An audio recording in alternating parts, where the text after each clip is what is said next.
And welcome back, everybody, to The Profitable Manufacturer, our live show on Monday, 9 a.m. Pacific time. And my name is Jason Snyder, one of the co-hosts, and I want to welcome back Annette Delancey, my co-host, back from a couple weeks hiatus, and with our guest Ethan today. So Annette, if you want to share a little bit about what's been going on and then introduce you. Sure. Hi, everybody. Glad to be back. I was gone for a few weeks because I had a catastrophic injury. Cringeworthy. I ripped off the hamstrings from my pelvic bone in a very bad fall. And yes, it was excruciatingly painful. The pain is mostly subsided, but it's a long rehabilitation recovery process. But the most important thing that I wanted to express is this is the Profitable Manufacturer, and Jason and I are zealots for the Profit First system. And it's because of the Profit First system and the way I've organized my business, I've been able to actually rest and not worry about my business. My team is taking care of it. Money's coming in. What a wonderful thing not to worry about while you have to heal. There are times in our lives when either we have an injury or illness, or we have a loved one with an injury or illness. So we'll talk about that in another episode about how you can set your business up successfully. But today I'm excited to introduce Ethan Alexander, a very dear colleague and friend. And we met because Ethan reached out to me years ago in a forum for e-commerce merchants that he had purchased. And of course, Ethan, correct me if my memory is not correct, but he had purchased a bag company, like a bag, nap backpack bag company. And he knew nothing about the sewn products industry. And I said, oh, welcome to my world. So we're going to talk about what he's experienced. And then he ended up buying another company, similar company, and the experience he's had with sewing contractors. And sadly, these are not rare, unique experiences with sewn product contractors. Now, for those of you who are not in the sewn products industry, you will still get wonderful nuggets of wisdom and advice and a plan if you're looking for new contractors. So I encourage you to listen. It's going to be jaw-dropping on a few things, what happened. So Ethan, welcome. Please correct whatever I didn't say. Oh, yes. And Ethan is also in real estate and also a broker with Quiet Light Brokerage. So Ethan, welcome. Annette, Jason, perfect. Well, thanks so much for having me. Yes, thank you for being here. And we have a hard stop with Jason at 9:25, but we're going to stay on to answer other questions and or do a little Q&A. So Ethan, I'm going to start with, by first of all, what did you think when I asked you to join us on this topic, unraveling the dark side of sewing contractors? Well, I guess we get to relive the painful memories of the past. So kind of like you had alluded to, it's been an interesting learning process going through specifically sewing contract manufacturing. So my background, I've been in the e-commerce space for personally probably, 7 or 8 years now. And I've built a few companies, sold a few companies, and like Annette mentioned, I've acquired a few companies as well. And so all of my previous experience prior to the sewing contract industry was more of your typical supply chain over in China and dealing with those types of manufacturers. So I now learned that's a lot easier. I thought coming to specifically US-based cut and sew manufacturing would be as easy, but I've kind of had a little bit of learning lessons going through that process. And so acquiring the company was right before COVID. And like Annette mentioned, it's a backpack company. And so we've gone through now a few different manufacturers, and kind of a quick synopsis or short story, and then we can kind of dive into further details of that, is that I've had manufacturers go out of business. I've had manufacturers basically change up their plans and what they want to manufacture and focus on, specifically due to COVID, because they got a lot of money from making PPE, so they wanted to stick with that afterwards. Been shut down, being deemed non-essential during COVID because we were manufacturing backpacks and not PPE. Have had manufacturers, quality-wise, be very poor. I've had manufacturers potentially stealing things, and so kind of run of the mill as far as a bunch of different issues that can occur. And holding your products hostage. Correct. Yeah. And that's another. Yes. So some of the unraveling the dark side, and I hope you all get the hidden meaning unraveling because of fabric and some product goods. So Okay. Anything else you want to add? Because I'm just full of questions for you. I think those are all like the big story headlines, things that gone wrong. I mean, good news is that we've been able to pivot and find manufacturers that like work, even if it's for a short time, and like get some of our needs taken care of. So it hasn't been like a huge, oh, everything's on fire all the time and it's always failing. Like we've still been able to pivot and make changes. And then I did acquire a new company near the end of last year in the cut and sew space. So that's cut and sew internationally, specifically in India. And that's been a completely different experience. It's been a really good experience. They're really good, diligent, hardworking, good at what they do. So In thankfully, India, right? India. correct. So also thankfully there's been some good processes as far as from an international perspective of what I've been experiencing. That's been really good. And so like we work with one main supplier over there. We have a couple other like smaller type suppliers that we'll do a couple products with, and we're kind of looking to expand our product line and going to more international places, just kind of getting experience of what those markets look like. So like right now we're exploring different places in India, in Central America, in Mexico. And so we are branching out outside the US just to get a feel of what these other cut and sew markets do look like. Just because of everything that's gone in the US, it just hasn't been the best experience. But good news is we are finding positive experiences elsewhere as well. Okay, great. And so your business is still running, you're still selling product, you can still Okay, so let's talk about some of the things and some of these we're going to talk about, and you can't necessarily avoid them, but you can be aware of them, and maybe the red flags catch them sooner than maybe you did, Ethan, or I did. I mean, because I've worked with in-house and out and also contractors. So let's talk about. So when you contacted me and said, hey, I need some help, and so we talked about sewing manufacturers, and the first place was a manufacturer in Kentucky. And that's where the manufacturing was. That's where you bought the product, when you bought the business, and back in 2020. And this was Toluma, correct? Correct. Okay. Yep. So, and we want to make sure that we let everybody know where Ethan's products, where you can purchase them. We'll put up the websites as well. But Toluma was already an established brand and had a unique perspective because they're based it on sustainable fabrics that their customers found in other countries, correct? So there's, oh, go ahead. No, go ahead. So yeah, there's two main sources of our supply chain. So like you mentioned, in that is half of our fabrics do come from customers that are traveling overseas, and the other half we source specifically from general merchants, vendors overseas as well. So it's kind of like a 50-50 split between customer sourced and our own sourcing, which is a super unique and custom business model that I haven't seen another company do before. Yes, and that is just, and so it's almost like you did a bespoke, almost, except that in bespoke being it's a term meaning unique, personalization, tailored products. And bespoke in this case would be because it would have a bag with fabric, except in this case, you could process a number of units, hundreds for other customers as well. Okay, so you started realizing that the Kentucky manufacturer was having some gaps, some problems. What were you experiencing? Yeah, so when COVID happened, they got shut down for being deemed non-essential. So we weren't allowed to manufacture our typical backpack products for a while. And then when we came back to manufacturing, and that I forget exactly how long it's been. Thankfully, it's been a while since COVID happened, but I think that was the majority of 2020, if I remember correctly.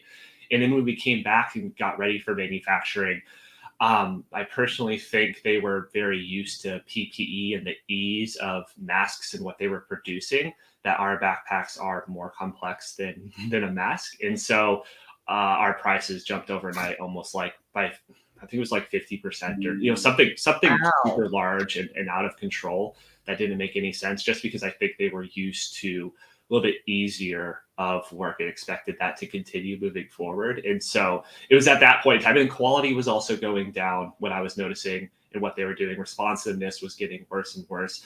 And so there was a decline in a lot of aspects of performance and what they were handling. So it was time for a new move, just because that home was kind of deteriorating for us. Okay, and then what our audience is going to learn. So Ethan is also I hope you don't mind I say this, a data geek. He is wonderful with spreadsheets. He's amazing. And what Ethan did, and I hope you don't mind me sharing this, but Ethan crafted his own spreadsheet vetting 200 sewing contractors, correct? Mm-hmm. Yeah, it was a lot. Yeah. And he didn't just create the spreadsheet, he contacted them also.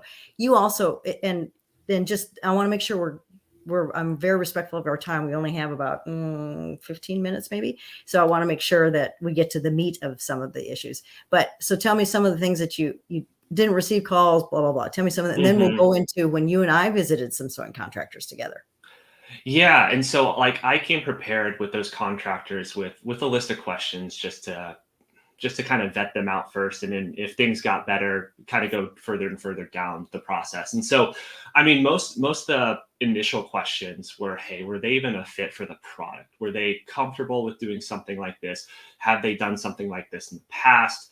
And the responsiveness was kind of like the two major things that I was looking for right away, just because I had just in other business practices learned that, hey, when someone isn't responsive, when they're not on top of things in initial reach out conversations, like when your sales is supposed to be on and the best it's probably ever is, then usually it doesn't get better from there.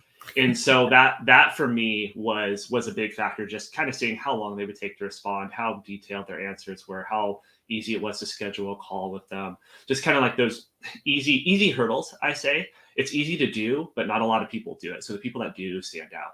And then secondarily, kind of like I mentioned, is on the products, like what was their level of sophistication? Someone who's just doing like small items that may take a sewer 10, 20 minutes compared to our backpacks, which takes a little bit longer. It's the level of complexity I was looking for, kind of their level of detail, just because our products are very unique. We're sourcing from all these areas. Like our customers come to us because we have really unique and beautiful products. And so I want to make sure that quality maintained for our customers. And so those were really like kind of like the two, I guess, main aspects that I was personally looking for and what was important to me for a sewing contractor. And that actually vetted out a lot of people. I would say probably from a list of 200, maybe 10, 20% of those kind of made it through that process. And a lot, I was surprised, probably 20-ish% never even responded to anything that I sent out. So there is a lot of unanswered emails or unresponded to calls. And I would follow up with people multiple times to keep track of when I was reaching out to people as well. And so those were kind of what I was personally looking for and what was important to me in that process. Great. Okay. That's very important. You brought up the number one point is be prepared with a list of questions and the same questions for everybody. And so think through the process that what you think you're going to need. Of course, if you're brand new at this, that's a whole different process. But when you have your product and you have experience, you can list what ideally you would like. It's just like interviewing a potential candidate for your company. So, okay. And then you and I visited locally in San Diego. What an experience that was. So we had people cancel on us like the same day, like an hour before, after they had rescheduled a couple times. We went to one and we had different my product again is cast covers, where we provide fun and functional products for the orthopedic patient. So I'm a orthopedic soft goods manufacturer. Stretchy fabrics, very different than Ethan. So we had two totally different. We actually got an opportunity to have an appointment. We brought our products. We saw I think it was the owner of the company and then the production manager, and they were very interested, particularly interested in the bracelets that Ethan was looking at, which I thought was kind of interesting. And then then the follow-up process, they take our products and then they would get back to us with a bid. And we were not getting anywhere. They were not responding. They were not coming back to us. You want to add anything to that, Ethan? I mean, I think you nailed it. I don't think I ever got a bid, and I'm not sure if you did either. So no, I didn't either. And so we moved on from that. And then I want to make sure we get into this. You found a sewing contractor in Minneapolis. So I want to explain to everybody, this is what you have to do if you change contractors typically. So not only did he find a contractor in Minneapolis, which he vetted, talked to them, made sure did you fly there first and look at the facility first? So we did video calls for that, Okay. but moving the inventory, we did spend a couple days with their team, and Oh yeah. Well, so this is what that I want. experience was fantastic. Yeah. Yeah. So he flew to Kentucky from California, and correct me if I'm wrong, rented a U-Haul, loaded everything up, and then he also had to notify that sewing contractor that he wasn't going to move forward with them. So then and there's always a risk in that too. What are they going to do with it? It's sad that we even have to think about that. And then he got it and moved it up to Minneapolis, and then spent some days with the team. Correct. Exactly. And then the first, so they got a bid, like the bid, everything, and that's why he chose that manufacturer, who shall remain nameless. And then the price was right. And then all of a sudden you started having quality control, and then they changed the price on you, right? And now remember, Exactly. all of his product, his fabrics, his notions, his trims, his patterns, everything was then shipped there. With tremendous effort and cost. Go ahead, Ethan.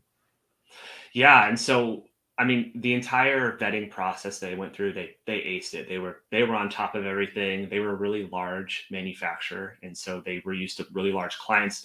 Did really good work. They had other bags and backpacks that they worked on, and quality for that was great. So as far as that process, they passed everything. And unfortunately, in our first like actual production batches, it was simple issues like chalk marks on the fabric that they were using to punch grommet holes. Like there were just chalk marks all over these bags. Like even so, little things like that would have easily not passed a visual, just quick visual check, which we had as part of our process and agreed to.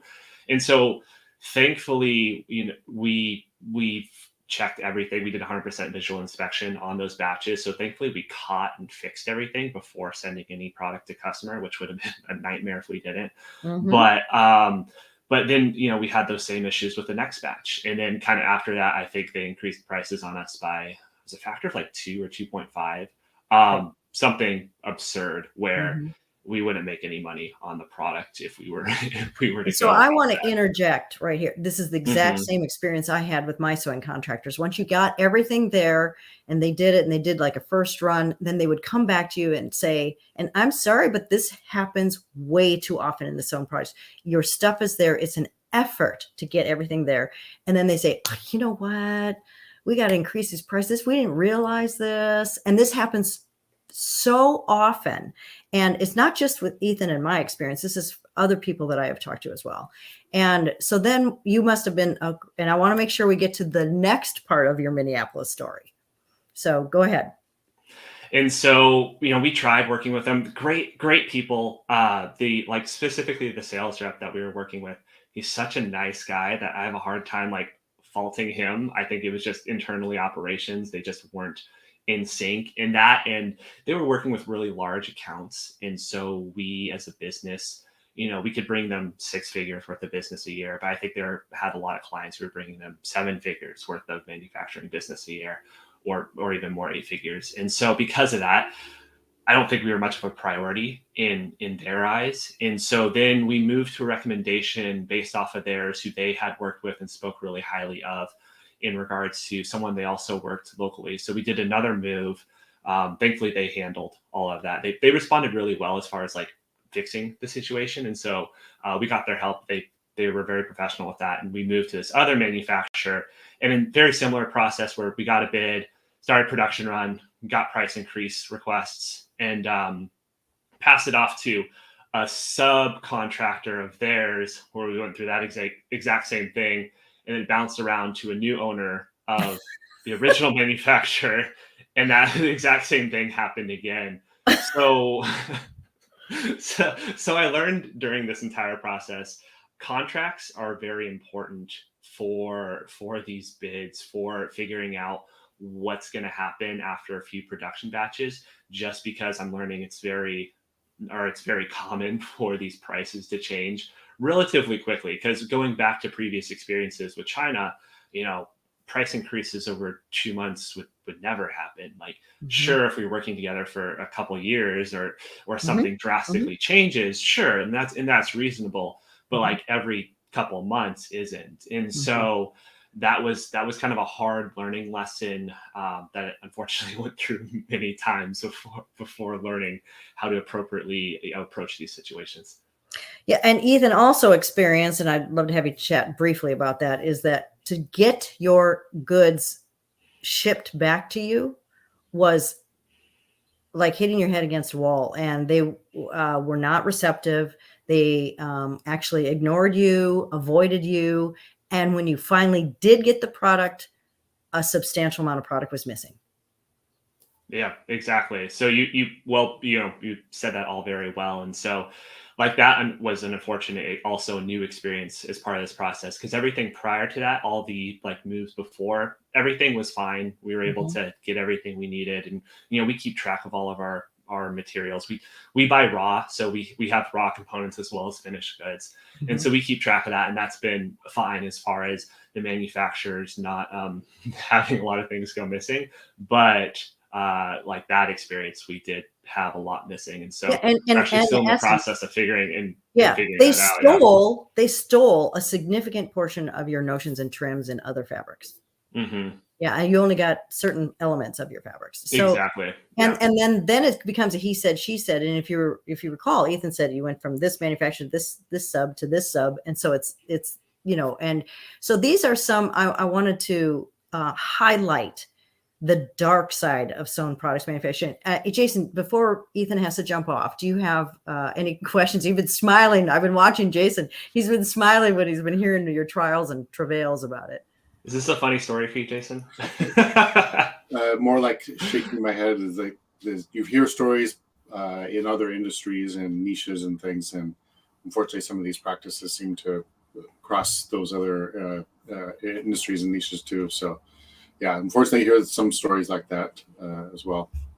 Yeah. Okay, Ethan. Before you sign off, a couple things I noticed is the process of vetting is very important. You have a standard questionnaire for people so that you can get that litmus test, number one litmus test, to see if they even respond to you.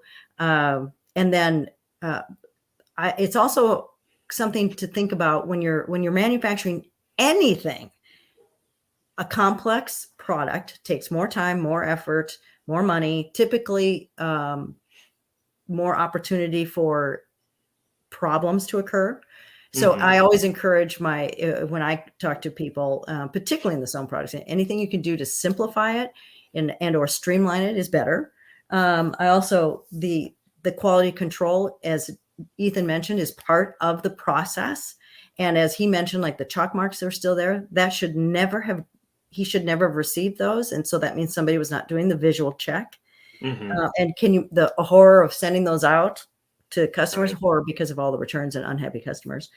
And so always be prepared, like the Boy Scouts, be prepared. And anything else you want to add? So a lot of the biggest issues that I experienced were going with manufacturers that were recommendations, and I didn't go through that full vetting process. The ones that I've taken through that full vetting process have been the best to work with, even if things haven't worked out. They've been good experiences.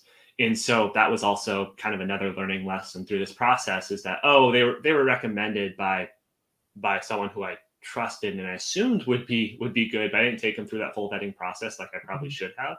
And it was just more of a quick fix, like, okay, let's get production back up and running, just because we have more demand than we have supply right now. It's like, I need product.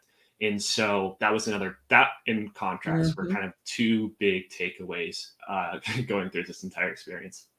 Great. Okay. Well, I want to thank you. Jason, you want to add something? We're going to stay on after you leave because I can add to some of these dark side stories.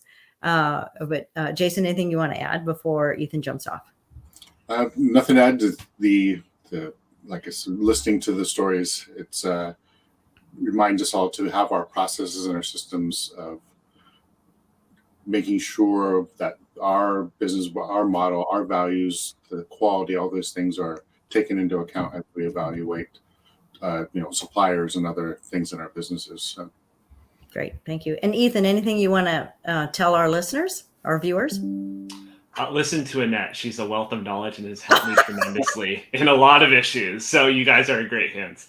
Oh, thanks, Ethan. All right. Of Well, course. thank you. Good luck. And we'll For sure. talk Thanks so soon. much, guys. Appreciate it. Thank Have a you. good one. Thank you. Thanks, Ethan. Bye-bye. Thanks. Bye.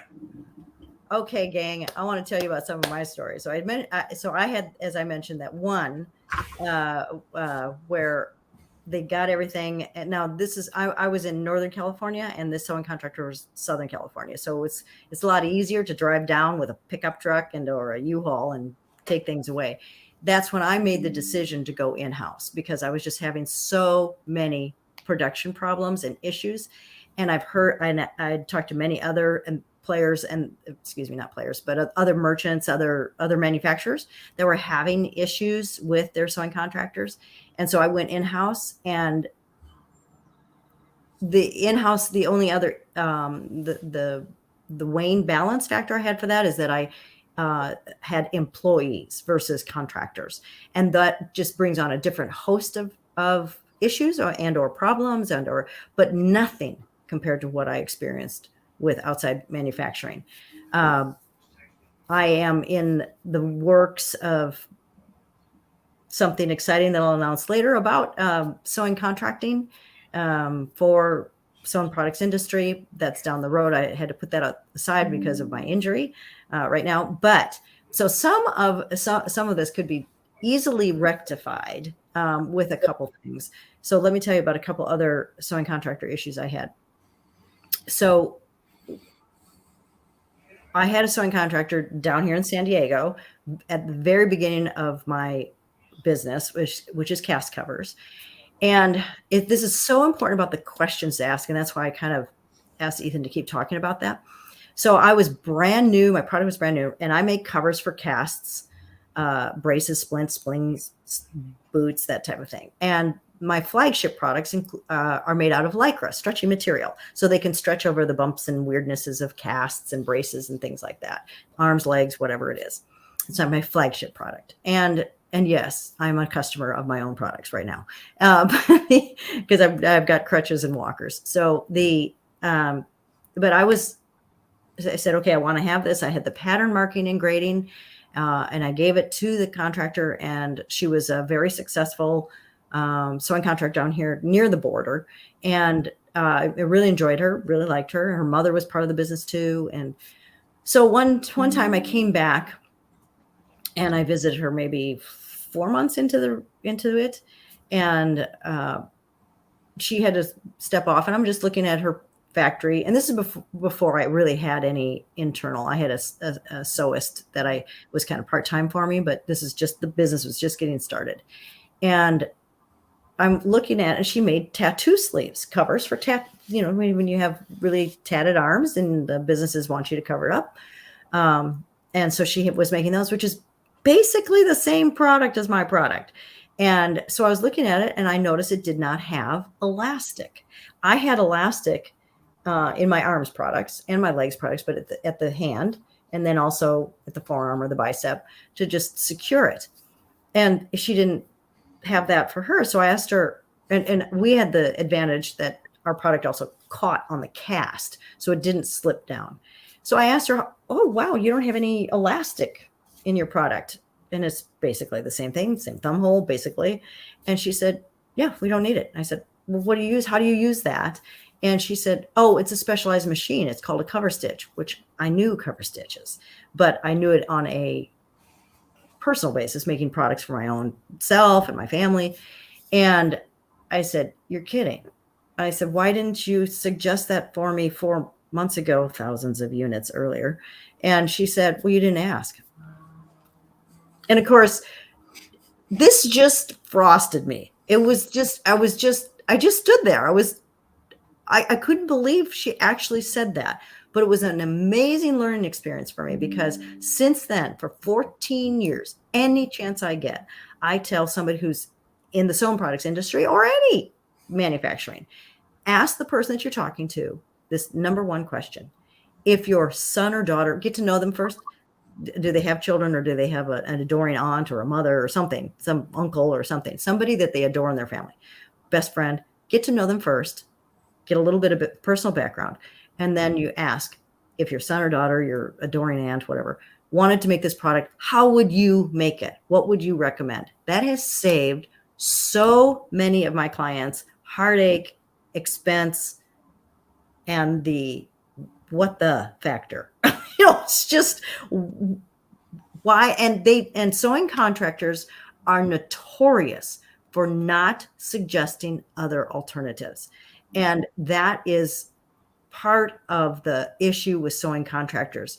They do what you say. They're very good at that. So that's why it's so important to have a very and there are spec packs that you do in sewn products and other industries as well. That's why it's so critically important that you identify it. But then you need to ask the other question: what is a better way? What is an easier way? What is a more efficient way? What is it that you can recommend to me, because you're the expert? What would you recommend in the construction of this product?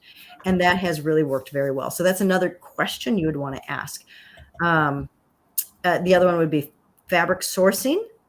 Sometimes sewn products manufacturers source their own fabrics. Sometimes sewn products manufacturers only allow you to use their fabrics.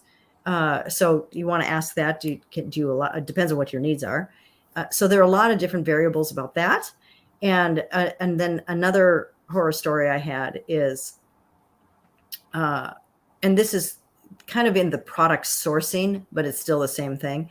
So the elastic that I had purchased was from an elastic supplier, and I said, "Well, this is a medical product," and I said, "But it's for casts, so it covers casts." So I sold my first order. This is 15 years ago. 14 and a half, I think, first order to a doctor's office, and which was, I thought, by the way, my first, I thought that was my low hanging fruit, was orthopedic offices. By the way, that's not correct. And we can always talk about that in another episode, where you think your market is and where it actually is. So they bought 600 units, which is huge as a brand new company. It's like, whoop, whoop, whoop.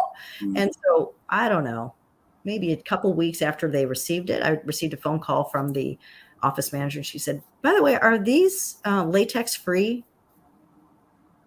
And always, if you do not know the answer, you say, "I'll get back to you." And my heart did a little, uh-oh.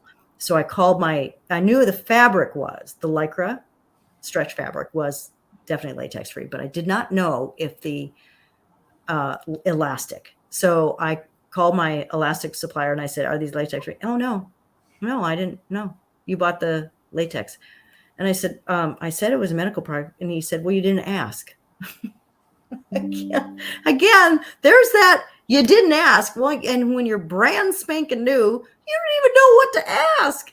And what I found out later is that latex allergies are typically exposure allergies. So the medical community putting on latex gloves, dentists, anybody like that, maybe even gardeners to some extent, they acquire an allergy to latex, which can be life-threatening to some cases. It's like 1% of all cases are genetic. I know one person who was a friend of my daughter's, actually, who was born with a latex allergy, but most are. And so, of course, we're in an orthopedic office and medicals, and so I pulled them all back and sent them new ones. But so those are some of the horror stories. I always recovered from them. I always learned from them. But I'm hoping I'm explaining to all of you is to ask the question, what would you recommend if your mother, son, daughter, whatever, wanted you to make this, provide this?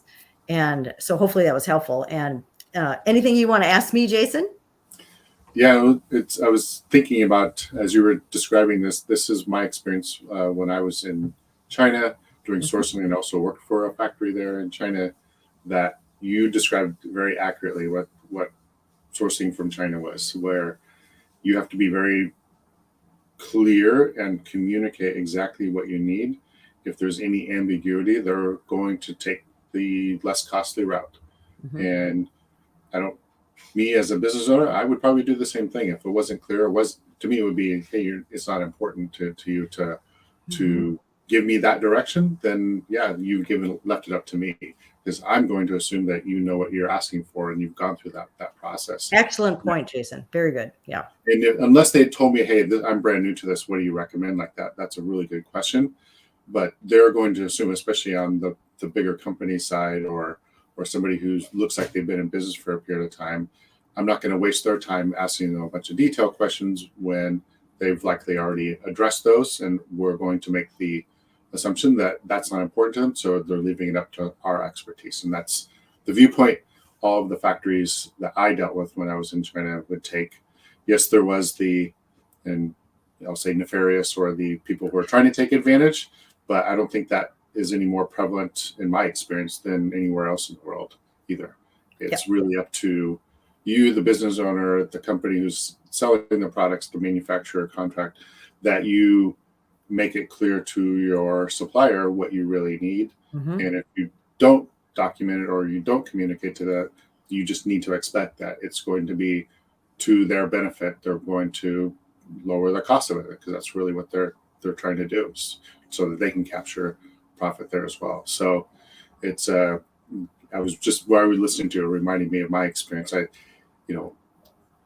The more things we think they're different around the world, they're actually more similar than we realize.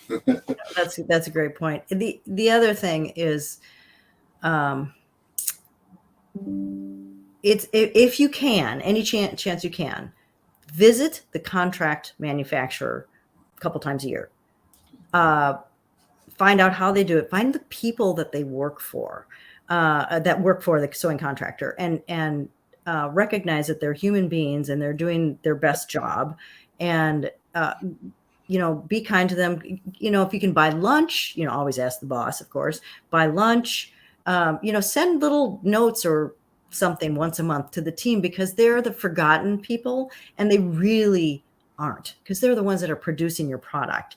And so showing up and showing that you care about the product and the work they're doing, and you're asking them, again, always with the boss's approval, to walk through the factory floor.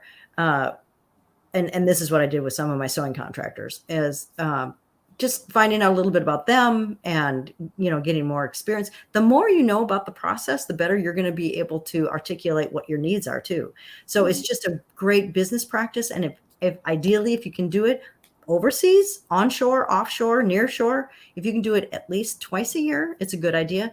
And you need to visit your inventory, because if you're going to send them all your inventory, your raw goods, you really should be looking at it and making sure it's all there, because that also happens where all of a sudden, like Ethan explained, 90% of one of his shipments were missing from his raw goods. And that has happened before, where all of a sudden the batting for my crutchware was just missing. And we know how much batting we had used. And so it's a he said, she said kind of thing. So there's visit and take inventory once every 6 months.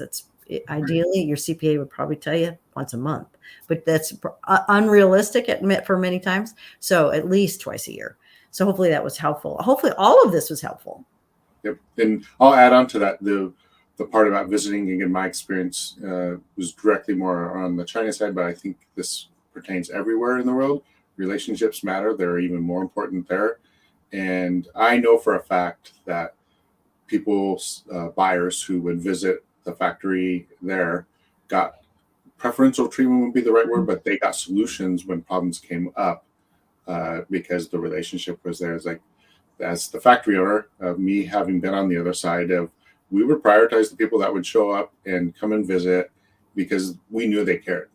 They were there, they were present, they were asking questions. We would go to lunch and dinner and do the social part of it. But that indicated importance, that we were important to their business. And so when problems occurred, you only have so much time, you only have so much resources as a business owner. You're going to apply those resources towards those who have that priority to come visit you and take the time as well. So I think it's just a human thing that we are going to fall into. And so you as business owners should take that into account as well. It's not just contracts, numbers. It's all part of our businesses, but relationships are a big driver for making those things work for everybody's benefit. Excellent. Yes. And I want to thank Ethan. I thought he told some riveting tales, eye-opening, jaw-dropping tales. So thank you, Ethan, for all the information you provided at the bulk of this call. And Jason, I think we can I think we can call this a wrap. Yeah, I'm glad to have you back. Yeah, I'm glad to be back. I'll have to watch it and see if I was lucid enough. Okay. All right. Bye, everyone.